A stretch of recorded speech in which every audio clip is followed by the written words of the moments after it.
When it comes to making a movie, there is one thing that many fear above all else, and that is the flop. And I'm not talking about actors not turning in a good performance, but instead the monetary return of the final product. Because at the end of things, that's what the production and the studio are going to be analysing more than anything else. And with production costs continuing to rise, plus the extreme lengths that films have to go to market themselves, there is a lot of money that needs to be clawed back, but for some it was just way too much. So let's take a look at them. As I'm Jules, this is WhatCulture.com, and these are the 10 biggest box office flops, and say it with me kids, of all time! Number 10, 47 Ronin.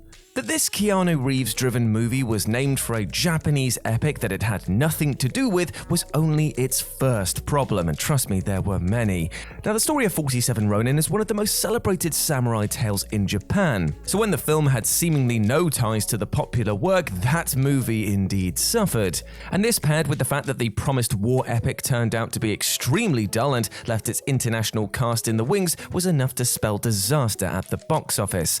A $225 million production and marketing budget just wasn't enough of an investment to boost this film to box office success either. With a domestic gross of merely $38 million and a worldwide gross of $151 million, it barely made up half the cost of the film to begin with, leading to a total loss of $74 million. Number 9, Jupiter Ascending. A sci-fi movie starring Mila Kunis, Channing Tatum, and Eddie Redmayne, directed by the people who brought the world The Matrix. It all sounds like a recipe for success, right? However, not even the film's impressive and very expensive visual effects could save it from its bonkers story of a cleaning woman on Earth learning that she is actually space royalty. Paired with a gruff and unlikable character in Channing Tatum and Eddie Redmayne's strange whispered performance as the villain, this 2-hour space opera was trying just way too hard to be the next Star Wars from the outset, which is a lofty expectation to begin with. With the odds stacked against the film from the beginning, both the reviews and the box office performance were low. With a $176 million budget plus an estimated $100 million marketing budget, it only managed to make around $183 million worldwide, leading to a total loss of $93 million. Number 8. Pan. The story of Peter Pan has been remade on film countless times, but few tend to match the success and/or quality of the original 1953 installment. Now, live-action versions of this tale have a varied history, with a somewhat successful attempt with 1991's Hook, which has since become a cult favorite, and a less successful stab in 2003 with P.J. Hogan's Peter Pan. So when Warner Brothers made another attempt in 2015, hopes weren't exactly high. With a release date originally slated for July, the move to an October opening showed a lack of confidence in the film, that it could perform against other summer blockbusters, despite a budget of $150 million plus around $125 million in marketing costs. Even with a star-studded cast that included Hugh Jackman and Rooney Mara, it wasn't enough to muster more than $35 million domestically and a worldwide total of $128 million, leading to a total loss of $97 million. Number 7. The 13th Warrior. Before this film, adaptations of Michael Crichton novels tended to be box office gold, with Jurassic Park and Congo on the roster of very successful stories. So when the decision to adapt his novel Eaters of the Dead was made, one could only assume that it would follow suit. With a smaller budget compared to the others in this list, around $160 million, this film seemed to be headed for success, well, at least on paper, because early showings of the film spelled disaster, which caused a series of reshoots that further pushed up the budget and delayed its release. It was during this time that the movie's name changed from the familiar title of the book to the obscure 13th Warrior. When the film was released, it grossed only $32 million domestically, which was followed up by a worldwide gross of $61 million, leading to a total loss of $99 million. Number 6. The Fantastic Four 2015. A reboot of a franchise that ended just 8 years before, 2015's Fantastic Four was a stretch even for Mr. Fantastic. The remake that nobody asked for had the odds stacked against it from the very beginning, with a cloud of living up to and even surpassing the original franchise hanging overhead. With great expectations looming over the production, the budget soared up to an estimated $200 million. The heavy promotion and all-star cast that included Kate Mara, Michael B. Jordan, Miles Teller, and Jamie Bell wasn't enough to entice the public to believe in the movie. The film grossed a mere $56 million domestically and a total $111 million worldwide, making up barely half of the film's budget, leading to a total loss of $99 million.